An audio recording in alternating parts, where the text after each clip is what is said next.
Hi, everybody. How are you this evening? The work session for the Board of Trustees for the Spring Independent School District is officially called to order on Thursday, October 3rd, 2024, and the time is now 6:04 p.m. Trustees present are Trustee Adams, Trustee Hodges, Trustee Durant, Trustee Jensen, Trustee Newhouse, and Trustee McDaniel. I'd like to ask everyone to please turn off or silence your cell phones or any electronic devices at this time.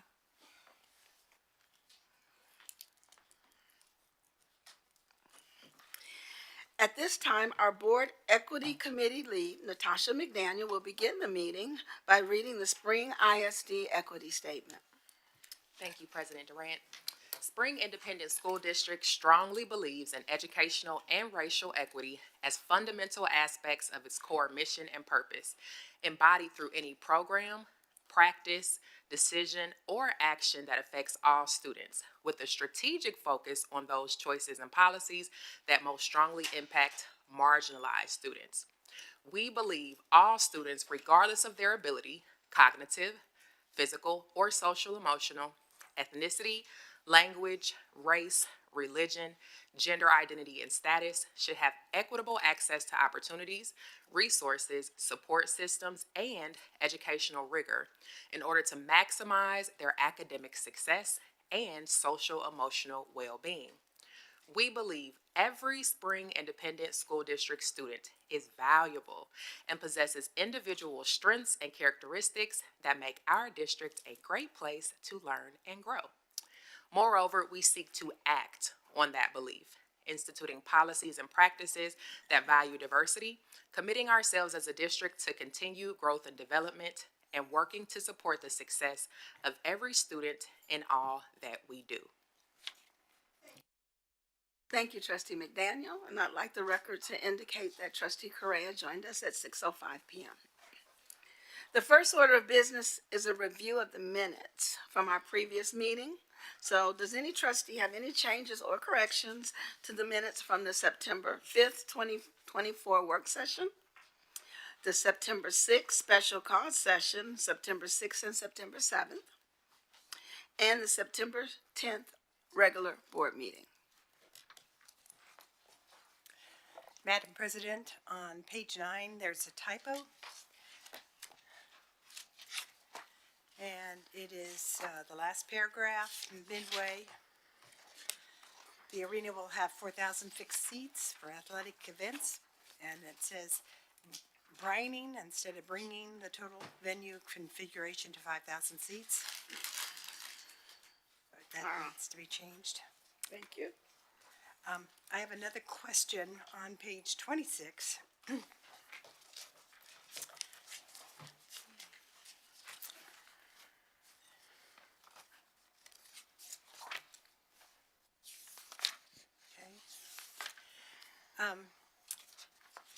I guess I need a definition of the president's cohort.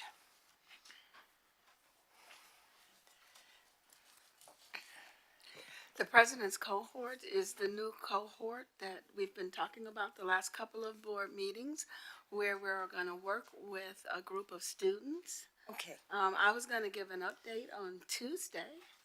I'll go ahead and do a little bit of it now. I had originally, actually, I took a picture with the president of the choir at a fundraiser at Spring, and she and I got to talking, and it just made me think, we could work with the presidents of our organizations, help develop them in their leadership skills. So I asked the district to give me a list of all the presidents at the middle school and the high schools. It took a really long time, and I couldn't understand why. It was over 600 students. I couldn't believe how many clubs and groups that we have. And so just this week, Dr. Hinojosa and I put together a plan that Tracy Walker is going to help us implement. I'm going to do high schools only. I'm going to identify just our honor society, the regular honor society, the CTE, and Spanish. We're going to do FFA. I'm going to do one student for all of PVA and one student for all of athletics. So that'll be 7 for each high school. Okay. And so it's going to be a 7-part program. I'm going to do 7 points of leadership in the first 15 minutes, and the other 45 minutes with the students will be each individual board meeting will get assigned, board member will get assigned a month where you can come and talk to them about developing their leadership skills and their career. Thank Sound you, good? very complete explanation of that. Okay. At the bottom of page 27, the final bullet said the Board Data Analysis Committee will be examining data at a street level instead of a high level. Please change instead to in addition to. We're doing a satellite view and we're doing a close-in view, so thank you. Thank you. Any other revisions or corrections to the minutes? Thank you, Dr. Jensen, for being so thorough for us. Our next item is our superintendent remarks. So at this time, I'd like to recognize our superintendent of schools, Dr. Lapita Hinojosa. Thank you, Ms. Durant. Good afternoon to everyone, those of you that are here, those of you that are online. Just some updates that we've had just this last couple of weeks since our last board meeting. Specifically this week, we had our National Night Out event. I know everyone was out at these neighborhood events. Spring ISD participated at the Harvest Church, the Northgate Crossing, the Burnham Crossing, Cranbrook, and Harris County Mud District number 304. Had a great turnout at all of the events. I personally was at the Northgate Crossing. Mr. Strubart was there, as well as Deja. It was a great event. It was a great way to be able to meet our neighbors. And so just thank you. Our police department had representation. They had a table at all of the events.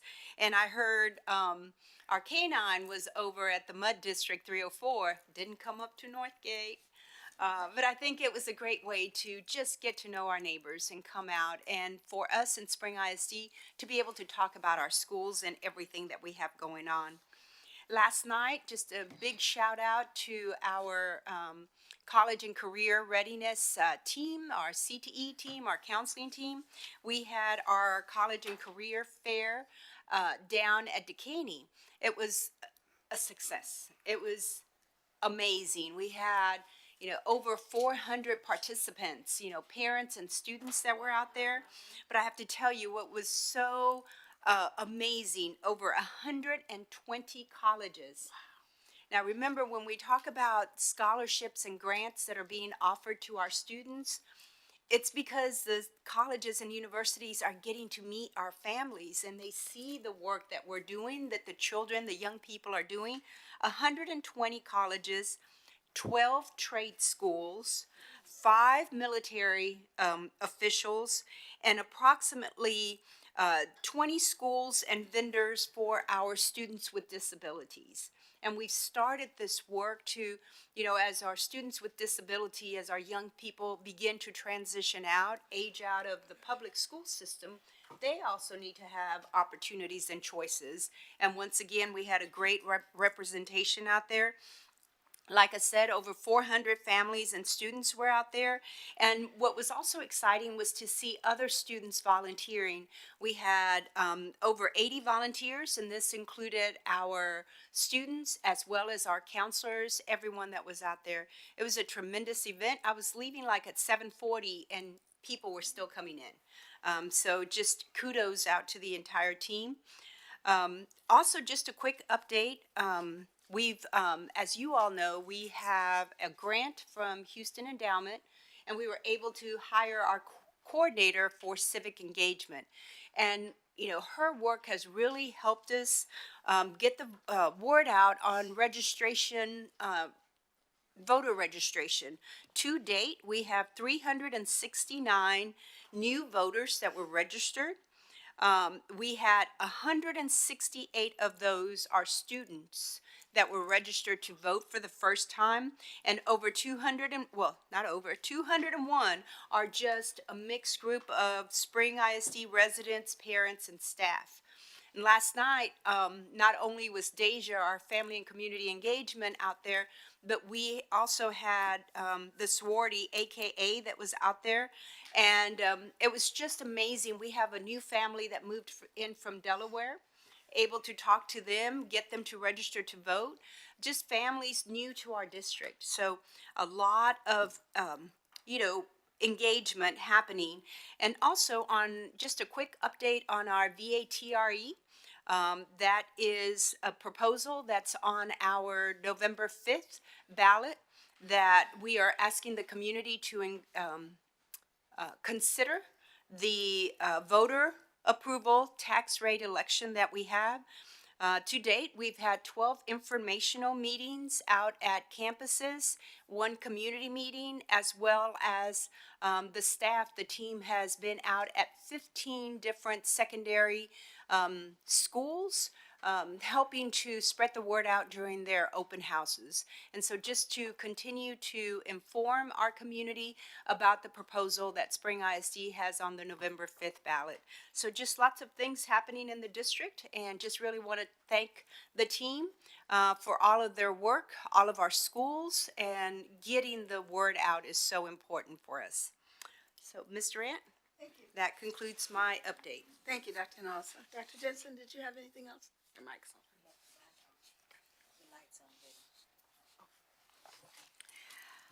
on. All right, thank you so much for that update. I actually went to my subdivision's neighbor night out, and I said, oh, I'm gonna go show my face and stay a few minutes, and I stayed the whole time. I got to see our chief of police was there, and family community engagement had a table set up. The Spring ISD police was out there, and they raffled off a lot of stuff. I won an air fryer in the raffle, so it was really nice. A lot of Vadar information was shared as well. So thank you. Our next item is agenda participation. Mr. Binkley, do we have anyone signed up for agenda participation? No, Madam President, we do not. Thank you. So then for our next item, I'd like to recognize our Chief of Innovation and Student Success, Dr. Matthew Parasol. Thank you, President Durant. Good evening, members of the board and all those with us here tonight. My first item begins on page 32 of your packets. This is tied to our strategic plan in the area of opportunities, specifically college, career, and military readiness, as well as student outcomes, strengthening our instructional practices. So in alignment with Lone Star Governance, this presentation will focus on CCMR, and we're specifically going to take a look at CTE and all of the great advancements and things that have been happening for our students, as well as some celebrations, specifically looking at two of our GPMs, or what's called growth progress measures, 5.4, which is CTE pathway enrollment, and 5.5, which is CTE passing rates. And I'm excited to ask our phenomenal director of CTE, Ms. Cynthia Williams, to come up and present these updates to us. Thank you. Good evening, Ms. Williams. President Durant, Board of Trustees, Dr. Hinojosa, good evening. I'm happy to be here to talk about CTE and the things that we have been doing, and see if you have any questions for us. As Dr. Parasol said, we are going to focus on opportunities, because with CTE, that's where we provide all of the opportunities for our students, even though we focus and we fall into all of the strategic priorities, but we're going to focus on opportunities tonight. And of course, the major part of the CCMR goal measures, we talk about graduates being college, career, and military ready. And the goal is to increase from 73% to 76% of our graduates by 2027 being college, career, and military ready. The first goal, 5.1, is for students to graduate with industry-based certifications to increase from 56% to 80% by 2027. And of course, this year's goal is a 70% increase. I believe that I will be back in January to bring an update on that, because that's when we will have the official data for our graduates from 2024. So last year, this is not official data, but we had 688 graduates that graduated with an industry-based certification. And then as far as the graduation rate, the four-year graduation rate, we want to increase that from 85.2% to 92% by 2027. And that falls under our school leadership office, and I believe they're going to be making a presentation at another board work session. But I just wanted to put a plug in there for CTE. Our graduates from 2023 graduated at a 93% rate. So, and then measure 5.3 is the percentage of students completing dual credit. That will be covered by our guidance and counseling department at another board work session. So we're going to focus tonight on CTE pathways and the passing rate of our CTE courses. And so the goal is to go from 90% to 95% by 2027. And our goal for this year is a 93% participation rate. And as far as our passing rate, we want to go from 90% to 95% by 2027. And again, the passing rate goal for this year is 93%. So we know that CTE works for our high school students. It's good for our students, the level of student engagement, because they get hands-on workforce skills development in our CTE classes. We know it reduces the dropout rate. Most of our students enroll in post-secondary education right after graduation, whether they go into a technical school to earn a certificate or they go on to earn their associate's degree or their higher degrees. Most likely, CTE students are employed full-time with a higher median salary 8 years after graduation. So we know CTE is good for the students, it's good for business, and it's good for our communities. There's a lot of data on this, on this chart, and I'm not sure if you all have had the opportunity to review it, but we're talking about participation. So we said that our goal is to get our students, 93% of our students, high school students, 9th through 12th grade, to participate in CTE pathways. Our goal for 2023 was 92%. If you look at the top part of the chart, we have African American students, and we have how they did compared to the students, and you see the different colors. Blue stands for all students. So we were at 95% last year. So we beat our goal for all students. And if you look across all of the subpopulations, we beat our goal, except in emergent bilingual. So we have to look into that to see how we can have more participation for our EB students. There's been a myth that GT students don't participate in CTE, but you can see on this chart that they are not only participating, but they are participating at 99%, 100% for African American males. So we want to continue to provide programs for all of our populations. And it's the same thing at the bottom of the chart with the Hispanic students.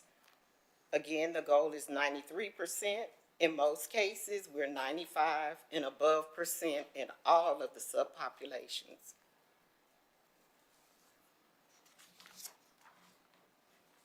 Excellent. Now we'll go on to the passing rate, passing CTE courses. Again, we're looking at our African American students compared to all students, and the subpops and the Hispanic students on the bottom part of the chart. We also included, if you see the yellow, those are students who are passing core classes. So you can see that our CTE students are passing their classes at a higher percentage rate than our students in core classes. So that means that CTE is keeping students in school and they're participating, and that is helping our dropout rate and our graduation rate.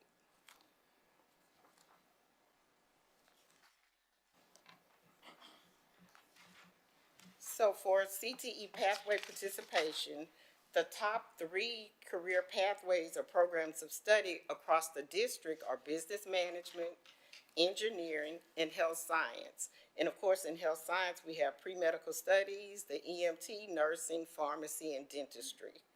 And then we broke it down even further. For Dekaney, the top 3 are business management, pre-medical studies, and computer programming. And we know that computer programming is our P-Tech Associate's degree program at Dekaney.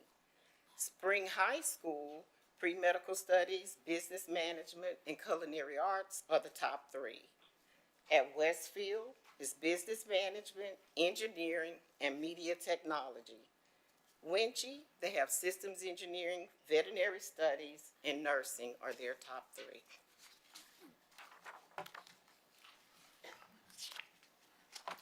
And some of the opportunities for our students, they call it work-based learning, and that's where we have experiences for all of our students. And the career field experiences are based on student pathway choices, and we try to make sure that every student gets at least one career experience related to their pathway every year. But of course, we have students who go on multiple career experiences throughout the year. We have job shadow days where we partner with our different business partners. They allow students to come in and shadow them for a day. Sometimes they take groups, and then sometimes it's on individual student basis. We have internships, and we're trying to build our internal internships by working within the district in the different departments, like culinary with child nutrition, our technology department, our finance department, of course, our education. We have our students interning with our teachers at different levels, whether they want to be elementary, middle, or high school. We have students that are trying to internship with transportation. We're working with our police department, so we're going to increase our internal internships. We have guest speakers that come, and of course, our academy specialists do workshops on the campuses. We also have field experiences for recruiting events, and that's where we go to elementary schools, middle schools, high schools, and district-wide events. And we have an invitation for you to attend our big event that's coming up next week. It's called Career Destination 2024. And that's where we will have all of our 8th graders will be coming to Randall Reed Center, and all of our pathways across the district will be featured there so that our students can see those pathways before they have to make decisions for course selection. And so if you are available, we'll be there Thursday and Friday next week from 9:30 to 1:30, and all of our high school students will be there representing the pathways from their campuses.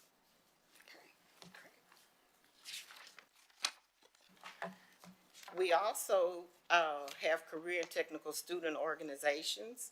These are co-curricular, and this allows our students to practice skills, their leadership, technical, soft, critical skills. They participate in competitions, whether it's at the regional level, the state level, and we know we've had some national winners with our Skills USA, our future educators with Taffy, and so we are continuing to encourage our CTE teachers to sponsor our CTSOs.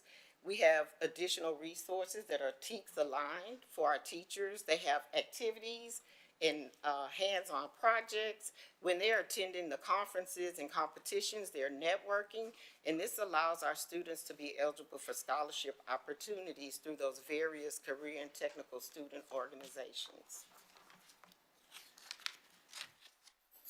And so 2 years ago, thank you, board, for allowing us to be able to provide CTE letter jackets for our students.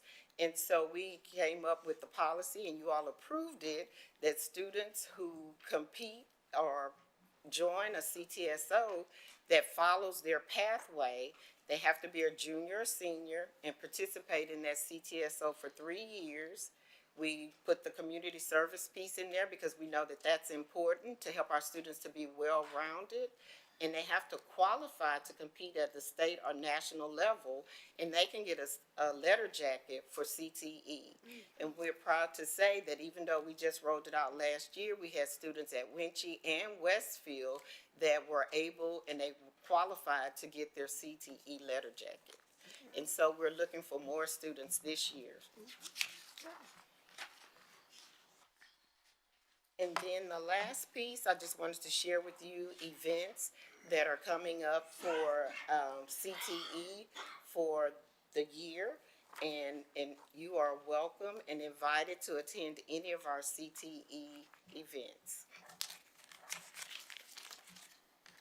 And that concludes my presentation. Trustee Correa? Sorry. I had a couple questions on the data that we were using here. I was just trying to understand the relationship between the all. If you go back to, I think it's 6, The participation or the passing? the passing rates. Okay. So what is the relationship of all students versus the 4 categories? Because I was trying to, looking at the numbers and the percentages, I was trying to see kind of how they align. Do we have some students that end up qualifying as economically disadvantaged and emergent bilingual and gifted? And the reason I ask is that I notice under for example, the Hispanic students, the African American CTE females, for the all category, it's 4813. But then if you look at economically disadvantaged, it's 4293, special education 246, emergent bilingual 2171, and then gifted and talented 528. So I was trying to just understand. Well, those students would be included in the all category, and then it was broken out by the different subpops. So some of these students could be in multiple categories. Right. Okay. Thank you.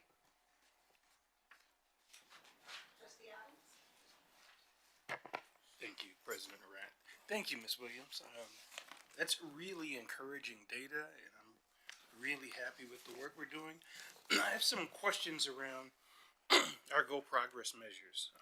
It's page 3 of my binder. It says our goal number 5, the percentage of graduates that meet the criteria for college, career, military readiness will increase from 73% to 76% by 2027. When were we at 73%?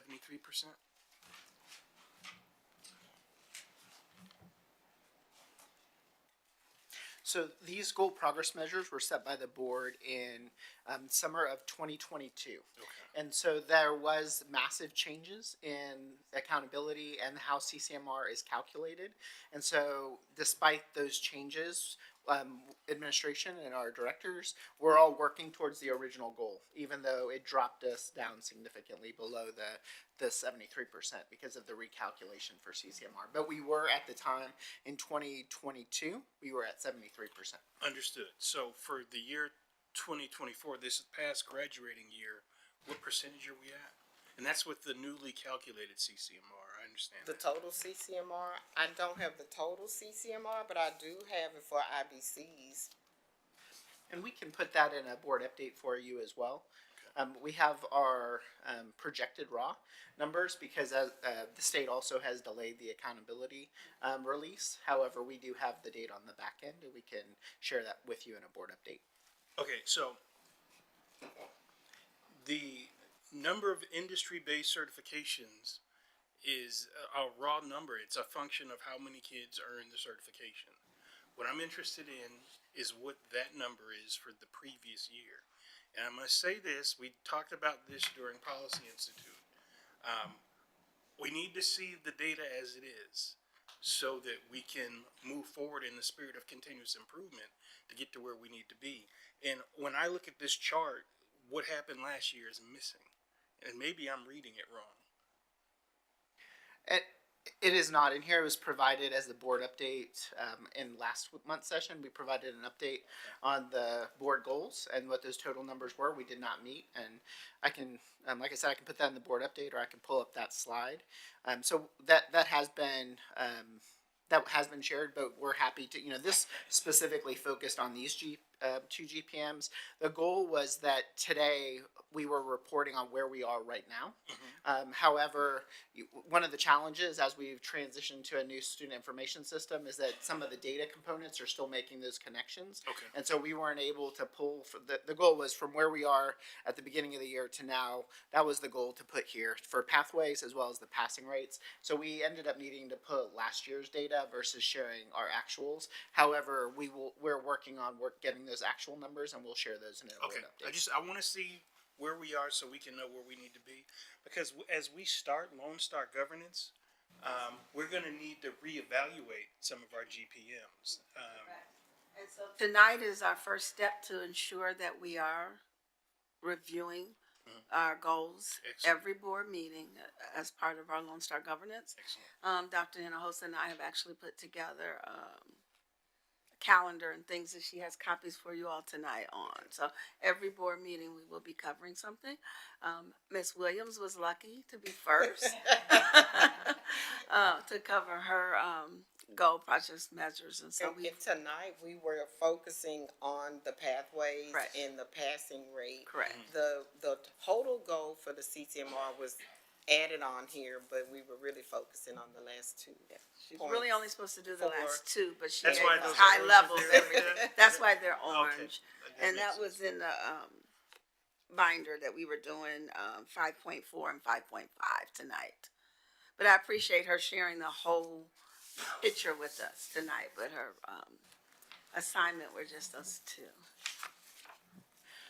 And that was So I'm just not sure right at this moment where we are, and I want clarity on So- where we are right now. I guess. Can I dig a little deeper in your response when you said that all the connections weren't being made? Are we still having some technical issues getting the data at this time? Yes, we are, and I know Mr. Miranda has been working with his team on those pieces and across departments. So I'll Okay. turn it over to him. Yeah, so yes, in the transition, yes. Thank you. Dr. Jensen? As I understand it, we as a district don't get the CCMR credit unless a student has stayed with a focus on their pathway. And if they start switching pathway to pathway, then we don't get the credit. And that's only part of CCMR. That's the part with students participating in CTE and becoming completers and passing an IBC. So they need to not only take an IBC exam, the exam needs to be tied to the pathway that they chose to follow, and they need to be a completer, which means they need to get to an advanced level class their junior and senior year.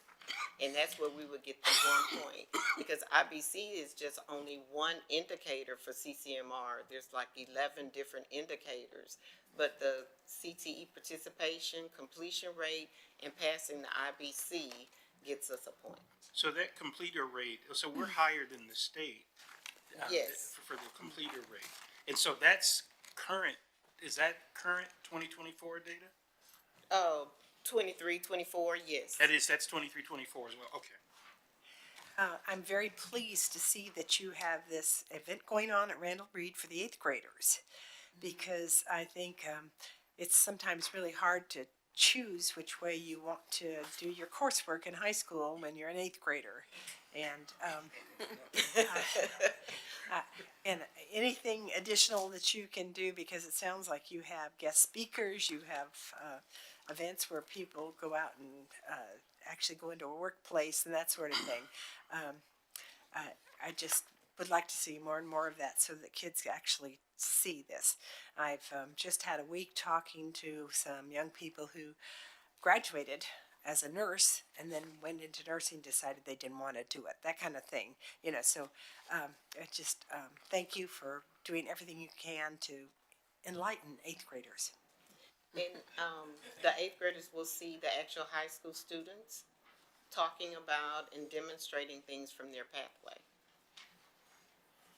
That's good. They get to hear it from their peers, so. And Mr. Adams, I did have the update for you. I pulled from the last board meeting, and that is we were at 61% for last year. If you 61% for which category? for goal 5, which was the CCMR that you asked where our current status was, and that's 61%. And it was a big year for the change. And the year before, we were actually ahead of our overall 5-year goal. We were at 77%, which our 5-year goal had been to get to 76%. So if we're currently at 61%, and our goal is to get to 76% by 2027, that changes that goal to quite a bit. Correct, and we do need to have a conversation about whether or not we need to adjust that, given that the state has completely changed how it's calculated. Is that a conversation we're having now? Have you all begun to look at that?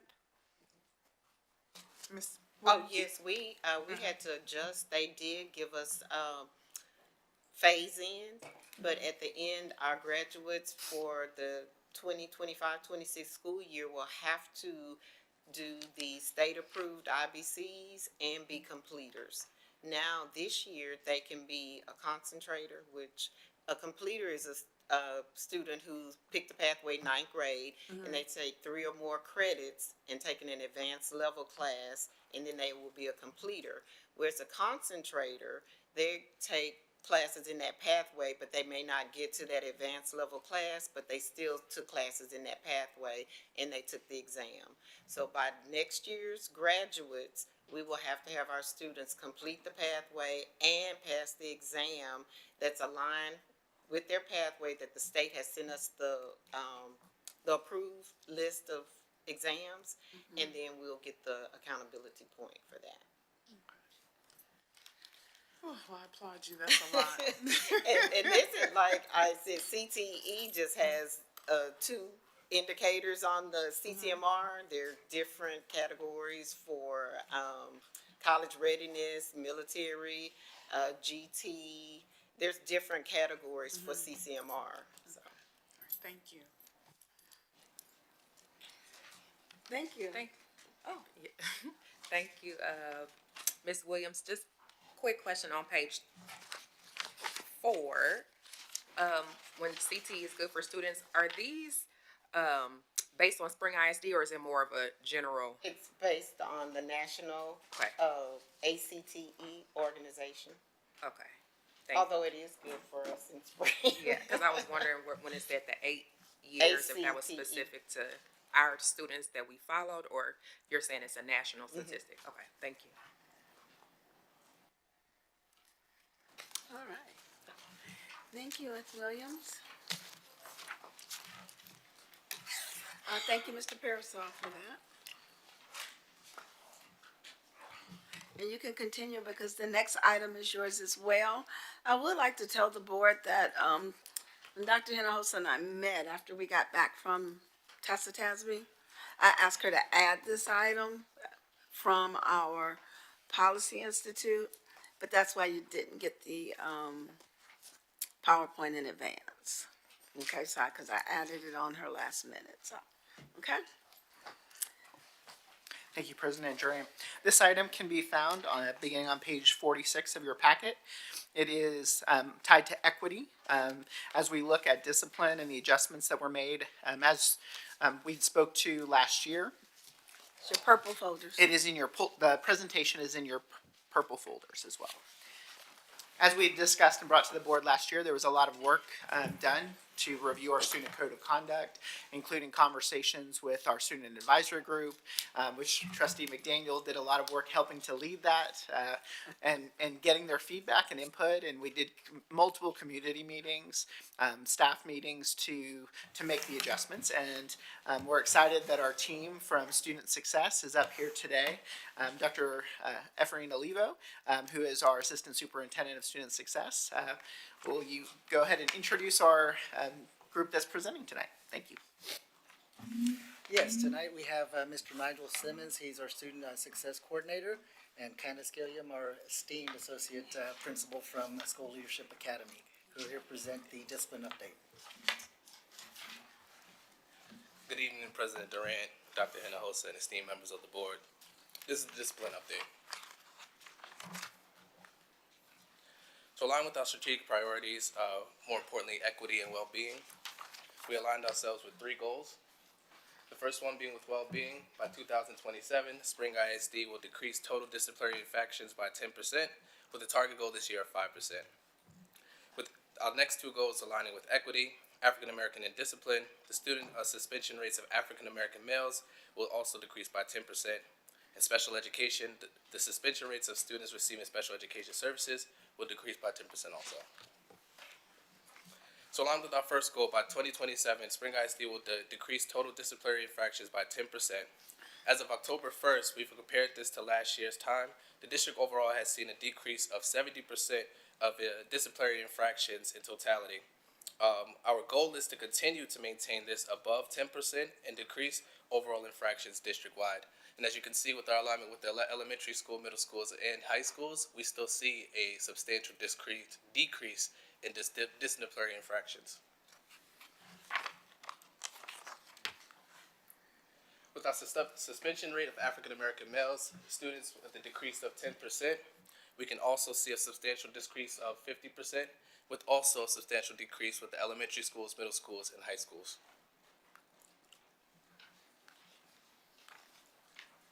And with the suspension rate of students receiving special education services will decrease also by 10% as of October 1st into this coming year between the months of August and September. We also see a substantial decrease of 50% of students receiving special education services. To continue to exceed these goals, we have tethered and aligned our focus on multi-tier support systems, multi-tier systems of supports district-wide. Can I pause you for a minute? Are you good? Okay, all right. Keep going. Thank you. Thank you. Good evening, board. So I'm going to pick up here with our discipline and our focus on the multi-tiered support systems. Definitely our focus is on prevention, sustainability, and monitoring. As you can see, we have here the different tiers of support here for Spring ISD. We start with our MTSS campus team that is comprised of the principal, the campus behavior coordinator, the counselor, teacher, the student support specialist, the registrar, or assistant. We have monthly meetings on our campus, and we begin the work now. We also have our district team, and as you can see there, it's comprised of those individuals. They will begin their meetings here in October. The goal of the MTSS district team is to make sure that at the macro level that they have resources that can be made available for the campus, for the different campuses, to ensure that we have the interventions available to meet the needs of our students on the campus level. Then we have our tiered approach for the behavior specialists as well as our student support specialists. As you see there on your screen in your presentation packets, we have 3 tiers. The first line of defense for the tier 1 is going to be our teachers. The teachers will provide support for our students with support from our student support specialists. The second tier is the SSS providing direct modeling support for those high need tier 3 behaviors. And then we have our third tier with our behavior specialists providing direct modeling for all identified tier 3 behavior campuses.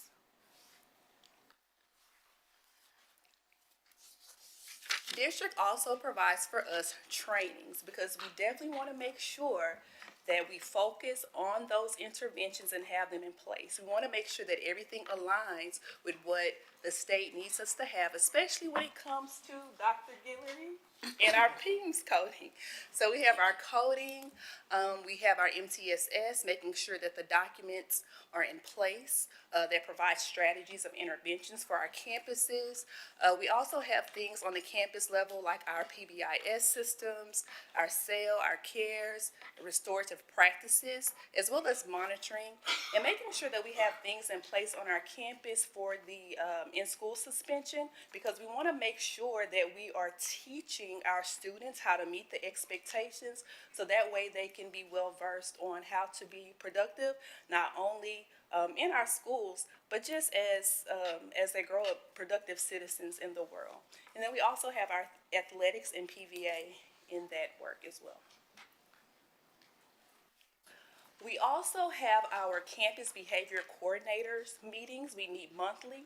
And as you can see in your packets on the screen, these are some of the topics that we discuss. We review everything from student code of conduct, any type of updates that may come our way based upon things that is funneled down from the state or things that we see that's happening from the monitoring that we do in the district. It also provides a space for us as administrators on the campus that's dealing directly with discipline. It gives us a space to kind of talk things out, come up with different strategies or interventions that we feel that needs to be in place for things that may be happening now. Here you can see a clip of the Student Code of Conduct.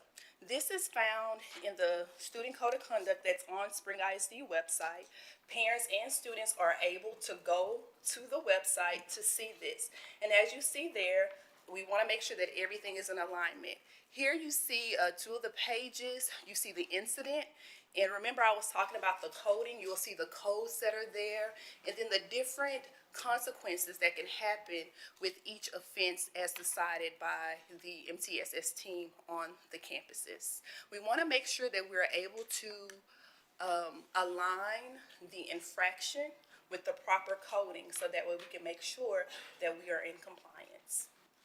We wanted to identify how this enrollment, this tethers into our enrollment for the DAP program, which will be next. We want to speak to specific data towards that. So with our DAP average monthly enrollment, again, as of October 1st, the DAP average enrollment numbers have decreased significantly when compared to last year. As you can see, we can also compare it to an average of last year also and 2 years prior. We also want to highlight that our DAP enrollment year to date has been at a 74% decrease, but this also includes the students who have been enrolled and mandated from the year prior. So students that may have had an offense last year at the end of the year, those students may have started the year at the DAP, so this number does include those students also. This is DAP enrollment analysis by student group, and this breaks it down by demographic. The gains that we have seen and made in closing disproportionality gaps in Spring ISD is moving towards a closer alignment to the enrollment student demographic percentages. So as we also see here, though, we do notice and we did identify that the males, non-special education, and African-American students still remain as the dominant students that are attending or being enrolled in the DAP. But all of this also transcends into our new initiatives that we have been doing this year with our vaping and our student code of conduct. So we were afforded and we applied for the District of Innovation Amendment last year, which we were granted, and that was it provided us the opportunity to build out a second chance program for students that were vaping. So a lot of those numbers that you do see that have decreased is due to a lot of these opportunities that we've been able to give students. So for first time offenses, students now have the opportunity of not being mandatory or mandated to go to the DAEP. They may have an option to be in the ISS, to have those substance abuse modules provided to them and that psychoeducation provided to the students. And then afterwards, if they have a second offense, that's when we move forward to the DAP. But we do notice that last year, the code was comprised altogether. So this code was one big code: possessing, using, and selling. And we saw that this might not be equitable because these are three different types of offenses. So we were able to break the code up with the DOI amendment, and we were able to then tier the codes to different levels of the offense. So as we see, sold, it doesn't allow you to have the second chance option because that student could be doing a little bit more harm to their campus, their community, and their peers. So they would have direct substance abuse counseling from the substance abuse counselor here, and also we have a substance abuse counselor currently at the DAEP. We also do have a behavior specialist and mental health behavior specialist being able to tether that support to those students for marijuana and students that have been selling. We also identified that last year, 40% of all DAP referrals were due to vaping. So this was a way for us to help lower those recidivism of students going into the DAP. So as you can see, this is some data also explaining that the vape infractions overall year to date from October 1st, month to month now from September and August, we can see that there has been a substantial decrease of 56% of students that have entered the DAP for substance abuse infractions. This also, once again, does include the students that are already there from the previous year of 2022 to 2023 to 2024. So all of this also transcends into our discipline protocols and really working with our CBCs who are really the boots to the ground and them following these discipline protocols and then being exemplary with allowing this to, well, being exemplary as Ms. Gilliam is and allowing us this opportunity to lower the recidivism. And these are definitely strategies that the district MTSS team has put in place in order to, again, make sure that we are in alignment with where we need to be for the discipline pieces. There you can see, again, on the screen and in your packet, we have step-by-steps for us to follow, again, to ensure that we are coding things accurately and then making sure that we're taking the proper measures to make sure that, of course, the student can definitely get everything that they need, but to make sure that we as a campus, we as a district are following the things that we are to follow as guided by the state. Here before you, you see a document. It's a flow chart provided by TEA, and this helps us to decide where we need to go as it concerns our students that are in special programs. Again, we want to make sure that we are following the things that we're supposed to as outlined by the state, and we're getting our students what they need in order to work through their infractions and in order to restore some of the things based upon any type of violations of the Code of Conduct. This is another piece of information that's provided to us as campus administrators. I keep referring to Dr. Guillory because she does a great job in making sure that we know our PEIMS information. So this is another document that we can use in order to make sure that the infraction matches the proper code to make sure that we are in compliance. This is another guide that we use. It's very important anytime that there's an incident on our campus, we want to make sure that we are clear on what it is. And again, just to reiterate, we want to make sure that whatever infraction that we use, that it matches the proper code. So this is another resource that the district MTSS team has provided for us as campus administrators to use. And this is a way for some of the administrators that can walk through the process. We have a lot of new administration in the district, so this is a way that we've provided administration resources to walk step by step through the process while also providing resources. So all the resources that you saw previously, we provided to all the district administrators at every campus also.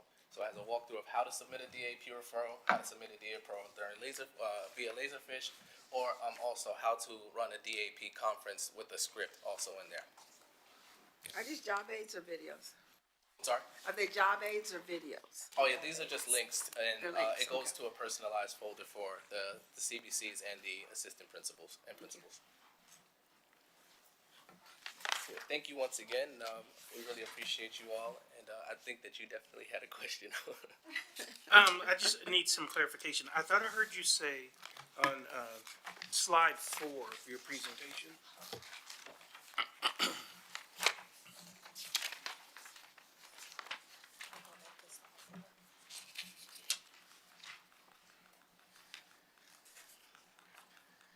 That's the one. Well, yeah, any one of these. So the blue column is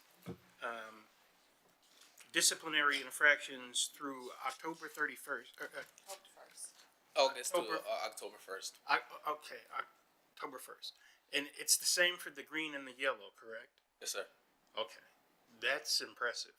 Yes, because we're not comparing the full year to just the partial year. So, just by way of me sort of nitpicking the way I look at data, what would be really interesting is sort of before COVID, after COVID, Because I recall, like, all my kids were in school. I recall that right after COVID, like, disciplinary issues were really high in the district.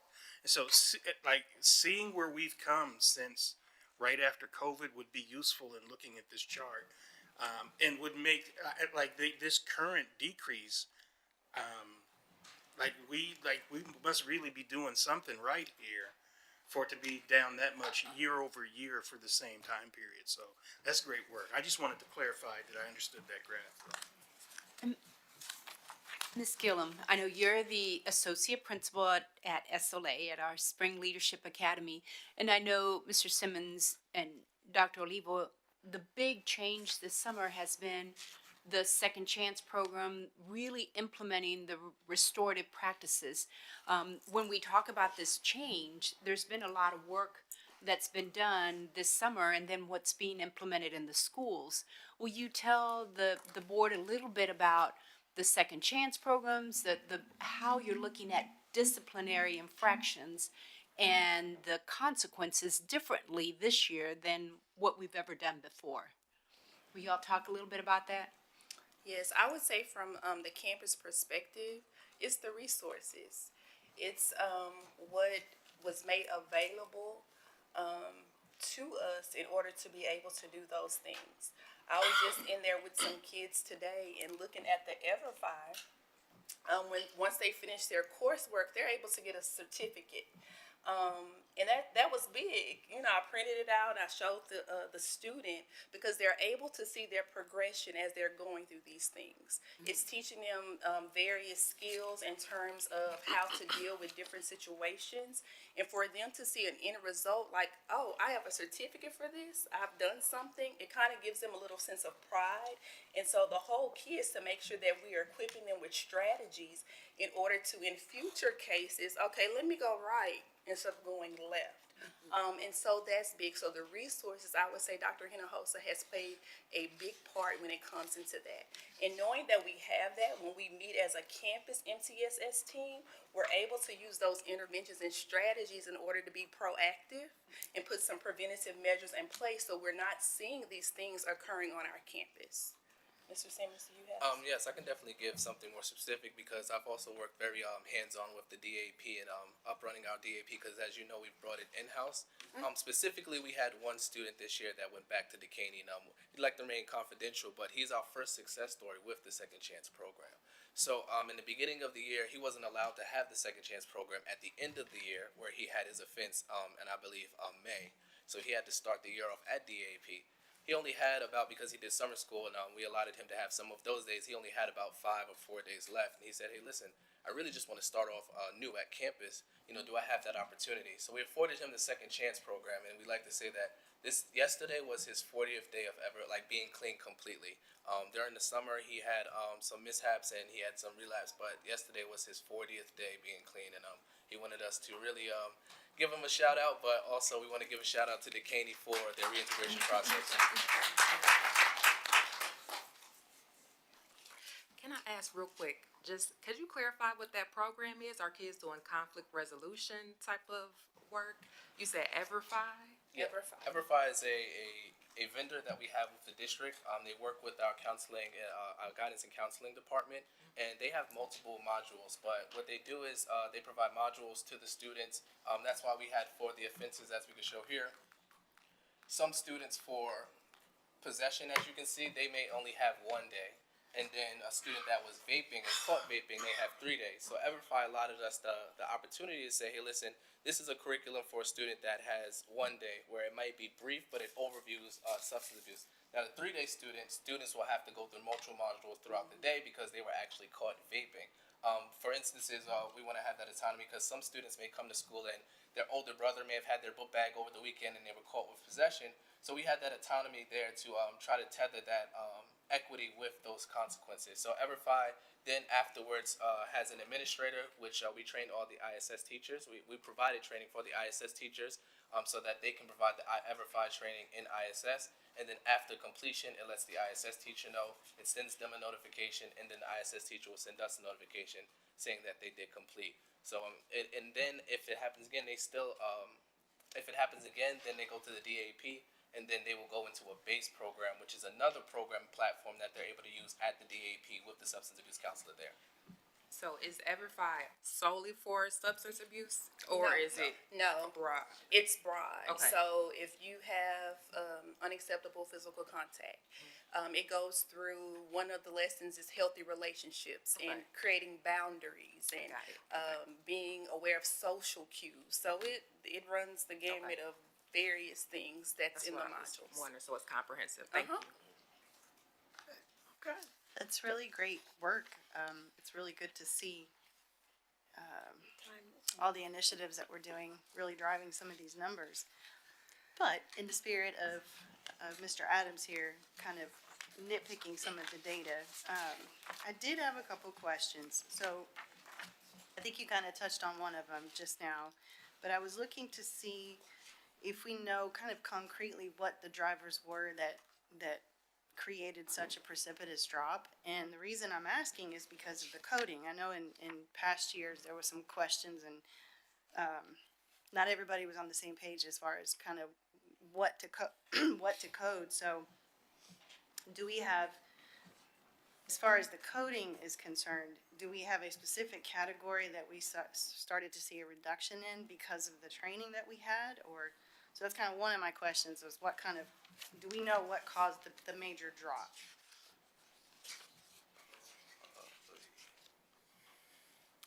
So you're asking, was it coding or behavior Just, or system? yeah, system, coding, behavior, like, just do we know exactly what caused that drop? I have the same question. Yeah. On here too, like, in terms of our recidivism data, like, is there a strategy that we're seeing more success with than other strategies at different points along the matrix? Like being able to specifically tie which one of these things, when a student experiences it, really stops them from vaping or makes them more careful about checking their backpack, like whatever it is, so that we can really closely tie it to the outcome that we're getting. Well, there are a lot of things, Mr. Adams, and one of the things that I want to make sure the board is aware is that we implemented the new detection systems, and that also could have a big impact on the number of vapes that come into the school, whereas before, didn't necessarily always catch every vape pen that was coming in. Now they're more sensitive and they're catching a lot more stuff at the point of entry. So that could be one of the reasons as well. So, Dr. Bill, that catches the kid coming in. We administer one of these tiered consequences. Like, the percentages of kids that then get caught coming in, are they getting slicker about evading the detector, or are they really learning, hey, maybe I shouldn't bring a vape to school? I think it's a combination of a lot of different things, but to be able to pinpoint, I don't know that we can pinpoint right now at this minute, but we can do some research and digging into the data to bring back a more detailed report regarding that. Thank you. Okay, thank you. That was one of my questions. Another question was, how many campus behavior coordinators do we have? Do we have one for each campus? Yes. Okay, that's good. The Student Code of Conduct Discipline Coding Guide, I remember seeing this category once before, the serious misbehavior. I noticed that a lot of the other incidents are very, very objective, like they're very clearly defined. But I can see serious misbehavior being more of a subjective offense.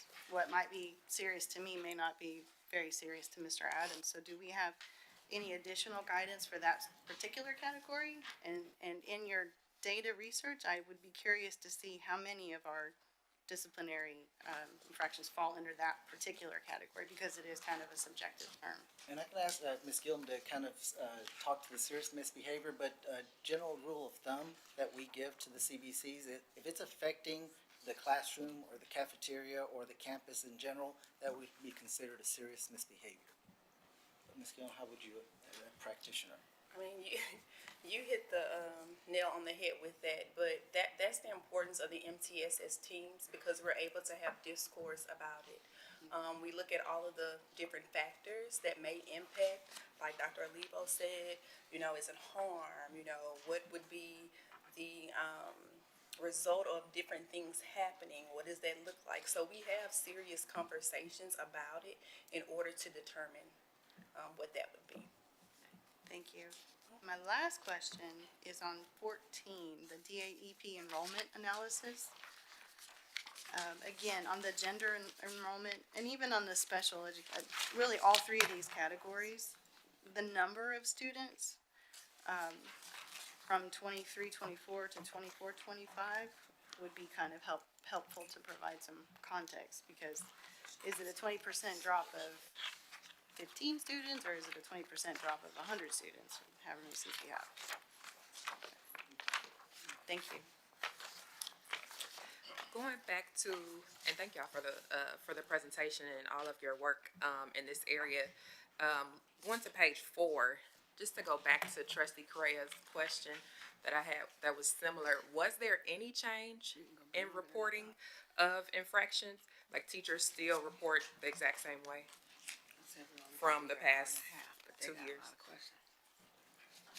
I just want So if clarity. there is a behavior issue and there is an infraction, does the teacher still do a write-up or whatever, the exact same process? Yes, correct. Okay. In areas, the teachers have discipline infraction location, and then the assistant principals or CBCs have the assertive discipline. So the teachers will put that infraction in areas, and then it will alert the campus behavior specialist or their assistant principal, and then they can choose to escalate that to an assertive discipline, or they can leave it as a regular discipline infraction for regular substantial disruption or et cetera things. So when a teacher wants to report, they call the office and then they put it in Aries. So they call the office, the administrator comes, and then it goes into Aries. When they put it in areas, it'll alert the administrator on Okay. their campus. So it'll automatically send them an email, or it'll send them an alert in areas that there's been a discipline uploaded in the system for Okay. the school. And it remains in that system. Mhm. Okay. I'm asking this because I have experienced before where it will be harder for teachers to report infractions. So it looks like the discipline's down, but it just was more difficult. It became more difficult for teachers to report. So I'm just making sure that it's still just as simple for teachers to report those infractions. Do you mind if I speak on that? Absolutely. Okay, great.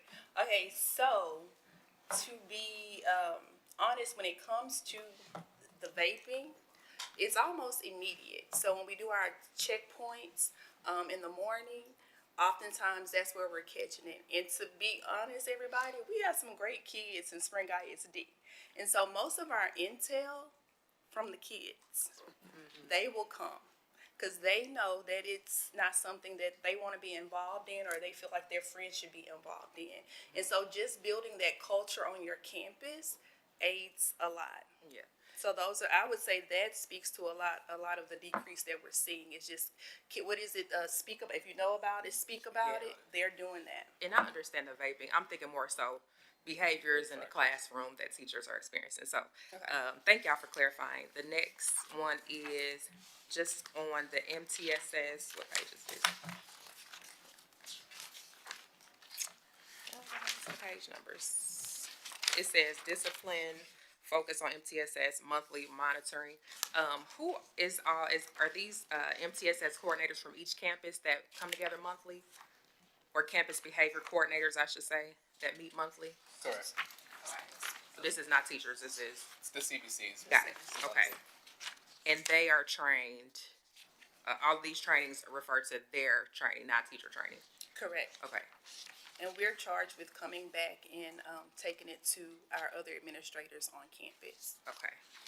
Thank you. And the very last piece, I just wanted to speak to, we talked at the student advisory committee, and the kids, if we go to the equity adjusted vaping consequences, this was something they were very vocal about. They want consequences. They were clear about that. Like, if I'm doing right, my friends need to be doing right too. However, there were some that spoke up and said, however, we still need to give a second chance. You know, they were like, so I'm just happy to see this coming into fruition, because that was something the kids were really, they were really concerned about. Very last thing, I know, on page 17, you mentioned that there were students from the previous year at DAEP. Do we have a percentage of students, and you might not have it right now, maybe in the board update, But I would like to see the percentage of students that are rolling over, year over year. Because ideally, we would hope, right, that they have a temporary, time there and then they come out. And so I would just like to see, that rate. Trustee McDaniel, we can give you the exact rate, but what we try to do is in the summer, we implement, if you come to summer school, you get a day and a half, 2 days for every day that you attend, and that really motivates the students to come to summer school for the DAP and get their time, if you will, taken care of so that they can start fresh the following year. So really, the kids that are left are normally about maybe 10, 15, at the most 20, because of the number of days that they were referred for, that they just couldn't make up that many. So if you were a student in May that was referred to the DAP for 45 days for whatever reason, it would be difficult for you to make up all that time during the summer, so you might have to start the year at the DAP. They would need to get transportation to come, right? Is that provided or no? We provide transportation to the students, or they can be dropped off at the campus. The majority of the students are dropped off by their parents at the campus. Even during the summer we provide? During the summer, I'm not sure, Mr. Rand. They do like a decentralized, like if you can go to the Meyer Elementary School and it'll pick up. Yeah, they don't lunch. have as many stops. Correct. Okay. Yeah, I was just thinking about access. Okay, thank you. So I wanted to bounce back. Can we get back, Dr. Jensen? Oh, yes. Well, I just wanted to address on page 14, the y-axis shows the number of students. You were asking for the number of students on those graphs, page 14. There you go. The y-axis shows the number of students. Ah, Okay. So it does. thank you, Dr. Jensen. Yes. The other thing is, if I hear a parent complain about disciplinary, they always say, my daughter or son was defending themselves, they were attacked. Or, let's say, I didn't mean to hit them, or I accidentally did it, you know, that kind of thing. So I was really glad to see in this that you actually require these committees to consider that, so thank you. Sorry about that. Thank you for pointing that out, Dr. Jensen. Kind of following up on Trustee McDaniel's question, and I think maybe the way I was formulating it in my head, on page 4, we're saying total infractions, but is there a difference between total infractions and total reportings? Because how many of those reported actually turned into infractions? So I think maybe if there is a difference, that might be helpful as well.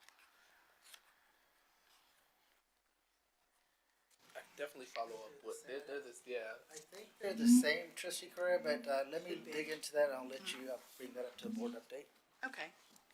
And then my last thing, I'm sorry, Mr. Miranda, to bring up Aries again. But one of the things that we talk about in the disciplinary piece, what page was that on? The discipline focus on MTSS, and we talk about athletics. There is no page. Just discipline focus on MTSS, the trainings. Yeah, So 7. yeah, I don't have a page on mine.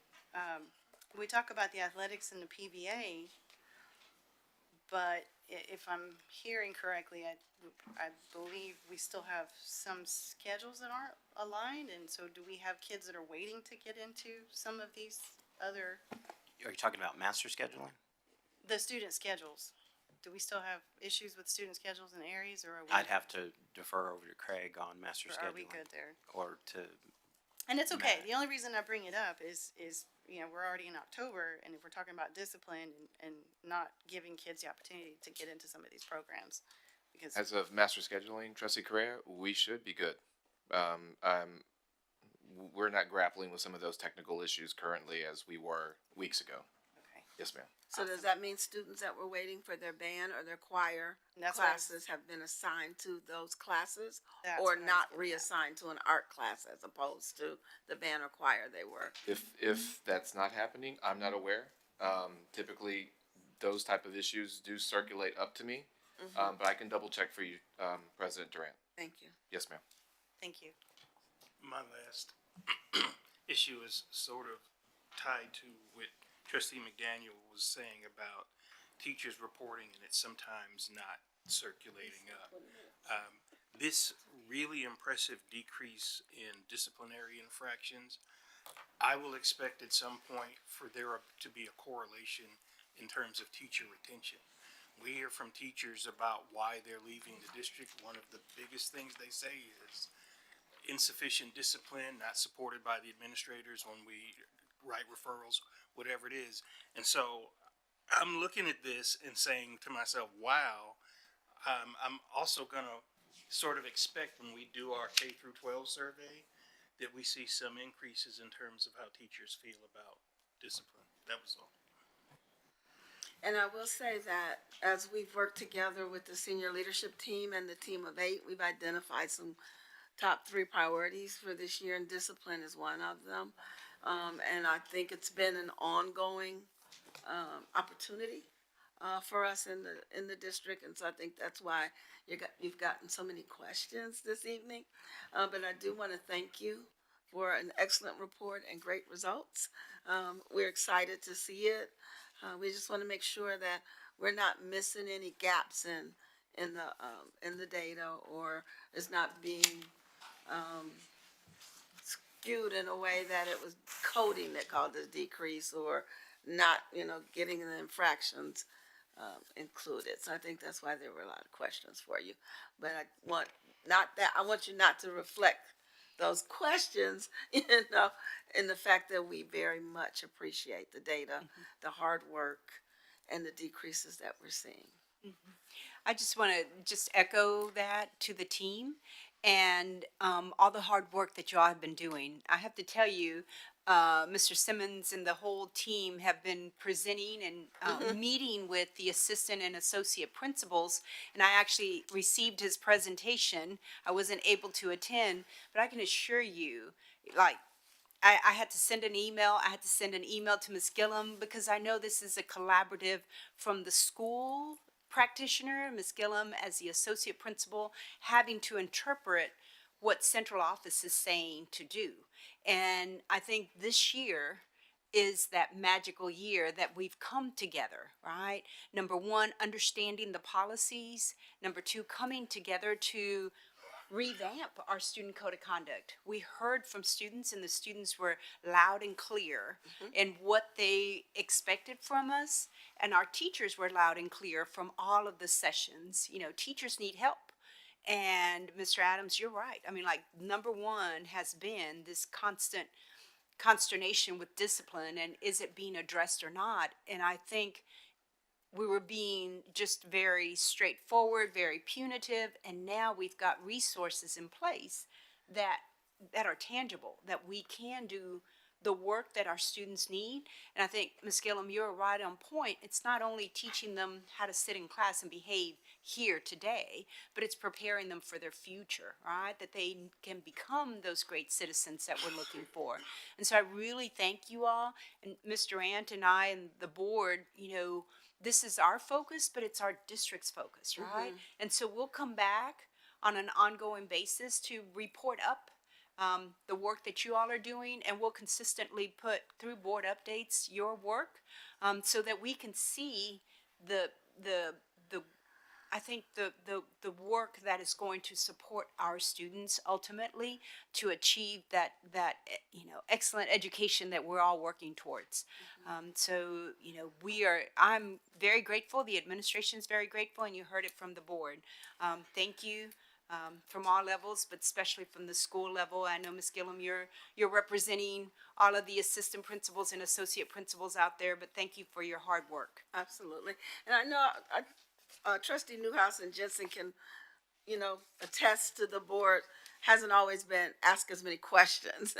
And we just want people to understand that it's because they're really interested in understanding and wanting to see where we can help in that area. Trustee Correa's question on how many do you have on each campus, that's something that could be a budget question down the road if we didn't have one at each campus. So I think the board's just asking a lot of questions, trying to understand so that we can better support you.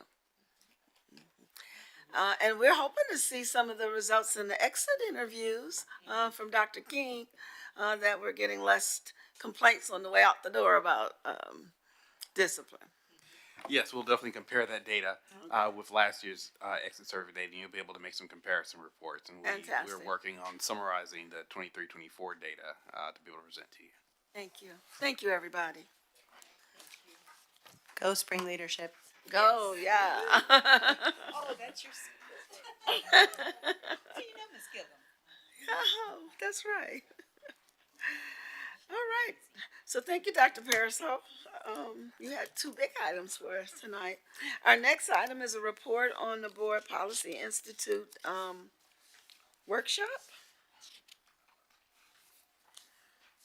So I just wanted tonight to talk a little bit about the Policy Institute that we had. We had a couple of key takeaways from the first day. One of them was we realized that it's time for Spring ISD to actually do a policy audit, a review of all of our board policies. Thank you. And we've actually slated the first of next year to work with the Texas Association of School Boards to actually do a deep dive into our policies. And so we're looking forward to getting that done. On day one, the board made a lot of progress around identifying areas of opportunity. We started with 11 and we narrowed them down to 7. And then the second day, we brought in the senior leadership team that worked with us that second day, and we were actually able to bring those 7 down to our top 3 areas that we want to kind of focus on this year. And so we're really excited about that. And those areas were discipline, staffing, and special education.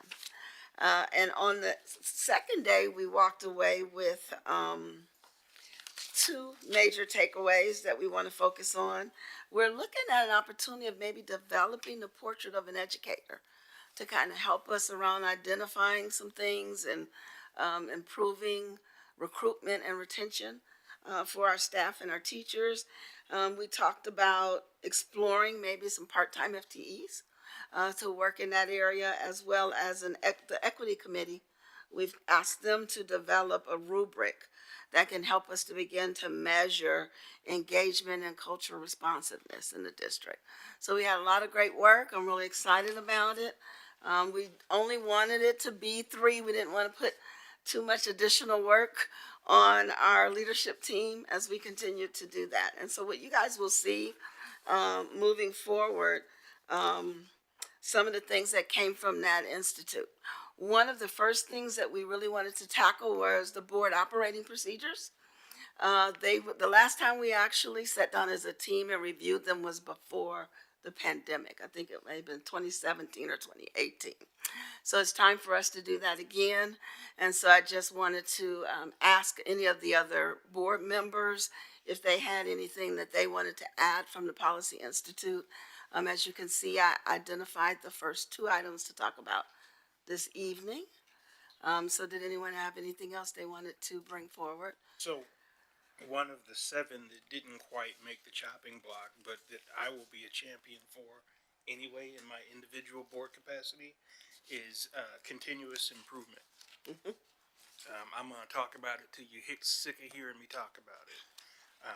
How we look at everything we do in the district, and I mean how we mop the floors, and improving on it. Like really looking at ourselves. So as we start the Lone Star governance work, one of the key tenets of Lone Star governance, some of you know this, is that in order for student outcomes to change, adult behaviors must change, and the first adult behavior that has to change is my adult behavior. I want us to begin modeling that and executing that in every aspect of the district. Everything from how a basketball game is managed to, what a classroom entry looks like, I guess. Like there's always opportunity to improve what we're doing, even the things that we are doing with excellence. And so, again, I like the 3 that we came up with, but that's something that I will talk about a lot. Okay. Anyone else? Dr. Nosa, did you have any comments? I do want to just thank the board for this Policy Institute. I know we've been talking about it for a while, the past 2 years, and it finally came to fruition. I think the two priorities that we've identified is something that is very, it's the role of the board, right, to review our policies. And, you know, moving forward with working, partnering with TASB to review the policies and, you know, in very specific areas that are hot topics. Discipline being one of them, right? So I think, you know, for our community that's out there, you know, hats off to the board to tackle this. So reviewing our policies, and then the second big piece is our operating procedures. It is something that, as Mr. Ant said, hasn't been done in a while. We've got a board that is very engaged, and so this is going to be crucial as we move forward. I think that piece is going to lay the foundation for the work that we do moving forward. And then ultimately, the focus that we have, that really the administration, the leadership team coming together and in going through all the pain points that we had, listening to it. And there's so much that needs to be done, but to prioritize discipline as an area that we want to get better. You see the specific student groups that need to be addressed, and we can't just sugarcoat it. It's something that's real in our district. It's something that's real, you know, nationwide. But for us, it's important for our students and their academic success. Staffing, it's a pain point again nationwide. But what are we doing here? And for the board to, you know, put it front and center. Lots of initiatives that Dr. King and his team have taken on. But what do we need to do for spring? And then, you know, last but not least, our special education. Nationwide, it's an issue, but again, what are we doing for our students here as the numbers continue to increase? And we know a lot of those numbers are as a result of the pandemic. And so we have to acknowledge that, but then sit back and say, what is it that we are doing for our students? So it's a lot of work, but it's the right work to narrow the focus and have the board support, as well as our administrators that are here today. And at the end of the day, it's our teachers. And I appreciate the questions, Ms. McDaniel, you know, Mr. Adams, when you were asking, but what about the teachers? Do they still get to report? Do they still? And that's the main point. As we work through our VATRE presentations, if our priority is student achievement, the number one greatest impact on student achievement is our teachers. So fixing our eye on student achievement has to be, you know, ensuring that our teachers have what they need. So I appreciate the board, and, you know, for the administrators, the team that's here, know that, you know, this team of 8 is ready to tackle it on, all of us together, right? All of us together, we're going to make sure that our students have what they need, and that we fulfill our vision of ensuring an excellent, equitable education here in Spring. So thank you to the board and to our team. And so those are our top 3: discipline, staffing, and special education, and we will talk about them every meeting. We started off October with discipline, and those were some fantastic results. Trustee McDaniel? I'll be brief. You all covered it. I just wanted to add, Dr. H, you said it's the right work. We had our facilitator from the Texas Association of School Boards who said she's been there for 15 years and had never experienced a board and senior leadership team coming together in that type of work together. And so we are in the work. We are doing innovative work to make sure that we're really getting at the root of the needs, the concerns, and then creating solutions for our students. So thank you. And we had some really frank and good dialogue that second day with the senior leadership team, and I'm looking forward to continuing to partner and work together as a team. Because like Winfred said, and it all is going to take continuous improvement in everything that we do, and continuing to look at that as we continue to grow. So thank you, everybody. Any other questions on that? All right, so our next item this evening is I'd like to recognize our Chief of Innovation and Student Services, Dr. Matt Parasol. You're back up again. Thank you, President Durant. This item can be found on page 48 of your packets, and this is our monthly report of grants or gifts exceeding $10,000.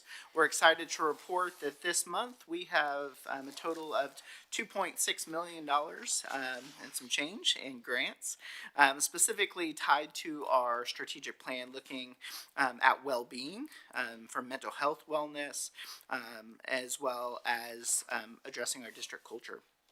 If you look, the first grant is a grant from Harris County Resources for Children and Adults. It's called the AWARE Grant, and this is going to provide $2.4 million through in-kind services over the next 4 years. Specifically, what we'll be able to do is there'll be 2 half-time community youth service specialists, or KAIS workers is what we usually refer to them. And not only is it 2 halves, they actually were able to find within their budgets and donate the other half for those 2. So we are able to get 2 fully funded KAIS workers at no cost to the district, which, as we've discussed in our budget deficits, those are those conversations we've been bringing to our vendors, and they've been working with us to find opportunities. So we'll have those 2. In addition to that, completely new for spring, we'll have 2 full-time therapists to work with our students and families, as well as an additional full-time licensed chemical dependency counselor. The second item. And that's really fantastic, and I just want to say, there were only 3 school districts, I believe, that received this grant, and that was Spring, Sheldon, and Channelview. So, great work, everybody. May I make a quick typo thing? On page 92, the Spring ISD data sharing agreement, Harris is misspelled, and twice on that page. Thank you. So if you'll just fix those typos. Thank you.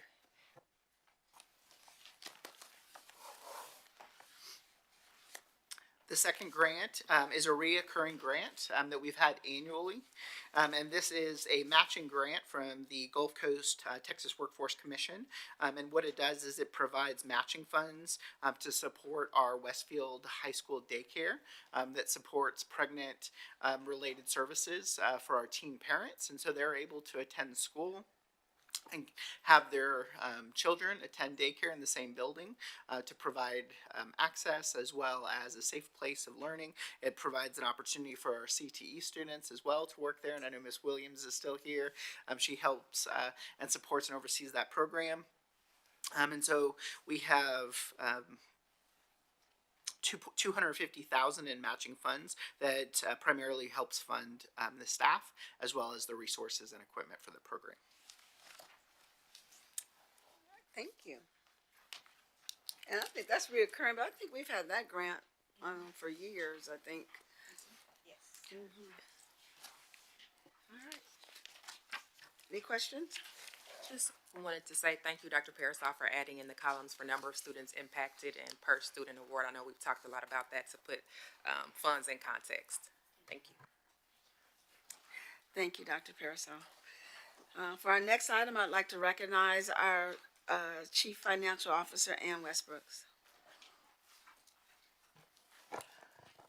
Good evening, President Durant, Dr. Hinojosa, and members of the board. Our first item begins on page,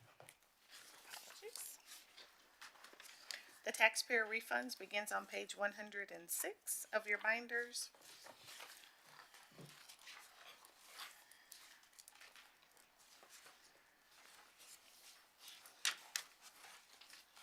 I just ask if there are any questions regarding the refunds for this month. Nope, looks like we can move to your next item. Okay, the next item is another recurring item that is on page 114. The list begins on page 114, and it's our cooperative purchases that are $50,000 or over.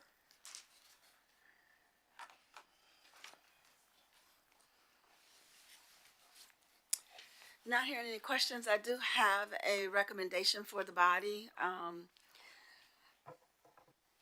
We get our binders well in advance, and in an effort to improve the efficiency and the timing of our work session, I'd like to propose moving the taxpayer refund and the co-op to the consent agenda. We'll still receive it in our binder. If you have questions, you can definitely bring them up in the work session, but that we don't actually speak to them each meeting, that they'll just be in our binders. We'll include them on the consent agenda. And then if you have questions about them, we can always pull it off of consent. How does everyone feel about? So are you saying when we get the binder before the workshop, it wouldn't be in the binder? Yes, it will be in your binder, It will like be you in the always receive it. Ms. Westbrook's just won't have to Just doesn't say need to be every on- meeting, here's the taxpayer refunds in the co-op, and it takes up time, and, we rarely have questions, so I'm looking for ways to be more efficient. So to visualize this, if I may jump in, maybe there's, you have each of the chiefs, names on here that, for their item kind of areas, and you'd have one at the end that's proposed for consent agenda, and it would be those couple of items there. So it's still in your binder, it's still on the agenda. If there are questions about anything there, any trustee can jump us to that and ask those questions, but instead of Ms. Westbrook's sort of explaining the item every time, it would just be at the back of the binder, ready for questions should they come up. And I actually went out and watched some of our neighboring districts and how they operate their meetings to be more efficient. And a lot of our neighboring districts, those items are on the agenda, but they just go under consent. And they're pulled off only when the board requests a discussion. I just wonder how much time we're saving by doing that. 'Cause- Well, these are just the two I'm starting with Okay. for proposal. I think there's other things that we could do that way as well. Okay. So tonight, I was just recommending these two. I'm open to any other items that you all feel could be just consent items I'm and only processing. brought for discussion I'm processing. if so, needed. yeah, So for right now, I'm just saying these two. Madam President, does that require a motion? Um, How do we do that? I No. don't believe it requires a motion no, for board approval since it's the Dr. president creates Hinojosa the and I agenda. established the agenda. So I didn't want to just change it without having a conversation with you first. But I'm looking for items that are reoccurring, that we really don't need to talk about, and how we can start to limit the amount of time we spend. I want us to talk more about discipline, more about our gross progress measures. I want us to focus on the real work. I mean, this is real work, but I want us to be able to have more robust conversations around student academics and achievement and things that is our priority. And so what items do we have reoccurring that could really just sit on consent and only pull when a board member needs to pull it for a conversation? And these are the first two I'm recommending. And keep But in I'm mind- looking for others, if you guys can, I'm open. So is there any objections to these two right now? I need to think through. I'm still processing. I was 100% with the taxpayer refunds. I actually hesitated a little bit about the co-ops. I'm with you. Tell me other ways So- though, Yeah. like anything as it relates to taxes. Like I get that we can just pull them from consent and discuss them. I need to think about that more. That's all. Trustee Correa, I didn't hear you. Yeah, for me, the taxpayer refunds, it's kind of a net zero. It's here nor there. I mean, but I kind of hesitate on the cooperative purchases. Yeah. If I can just, Trustee Durant, provide a perspective, just having worked in other districts, that's what you're suggesting is a common practice in other districts, and trustees freely pull items from consent for discussion whenever they have a question. Yeah. And so, but it does, districts do present these recurring items that are routine. We've provided them to the board ahead of time. And if trustees have questions on them, they routinely can pull them. But so it's not hiding anything from trustees, but for meeting efficiency, this is something that does occur in districts around the state. Thank you. That'll Dr. King. And I want to concur too with Dr. Keene and part of Lone Star governance, which I know that the board is highly committed to. One of those suggestions is helping also simplify the agenda so we stay targeted specifically on academic achievement and student outcomes. Right. And any specific areas of the agenda that we could potentially, again, to your point, simplify and stay more targetedly focused on academic outcomes pushes us in that direction that we're trying to move to. I find those arguments compelling. I'm good. Good, everybody's good, okay. Thank you for chiming in, guys. Got us there. Ms. Westbrook, you can continue. So we will move those to consent. Were there questions on the cooperative 50, or we're moving to the last? I waited to make sure there weren't any questions before I brought up the conversation. Okay, You're thank good. you. The last item is a request for proposal. It is a supplemental RFP that we're doing, cyclical, in order to capture as many of our professional development type providers. So this one is for college and career readiness products and services, and it begins on page 119. We had 20 vendors respond, and we had 15 of those 20 vendors that met the criteria and met that cut score of 70 to be recommended for award. And so, as always with these vendors, we're saying that they would be, upon the board's approval, they would be qualified to provide services to the district, but it would still be as needed. And the more vendors that we have that are available, it provides us with a lot more flexibility when the needs do arise.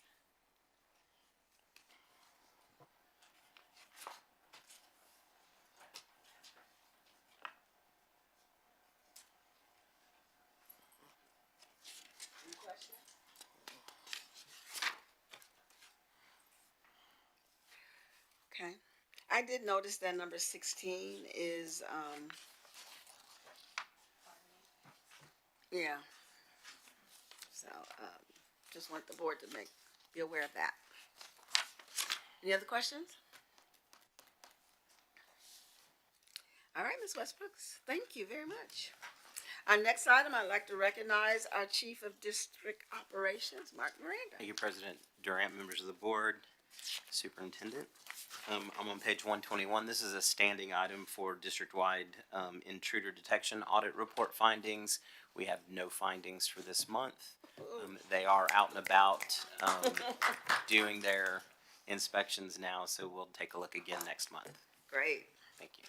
All right, so the Board of Trustees will now recess this open session and convene in a closed meeting in accordance with Texas Open Meetings Act, Section 551.071 and 551.074. No voting will take place in the closed meeting. Any action the board wishes to take as a result of the discussion in the closed meeting will take place after the board reconvenes in open session, and the time is now 7:45 p.m.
We will now reconvene the open session of the Board of Trustees. The time is now 8:36 p.m.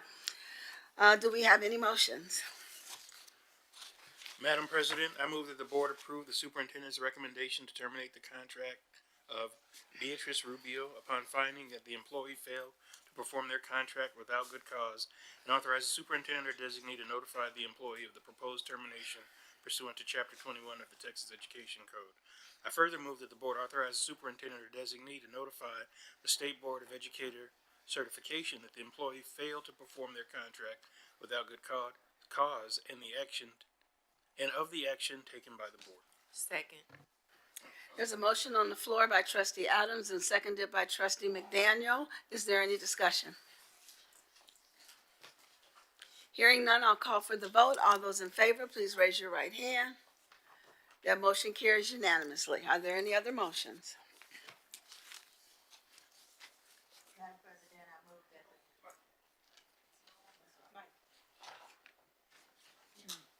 Madam President, I move that the board render a final order to non-renew the contracts of Kevin Skillman as presented in closed session and to authorize the superintendent or designee to provide notice of the board's action to the impacted employee pursuant to Chapter 21 of the Texas Education Code.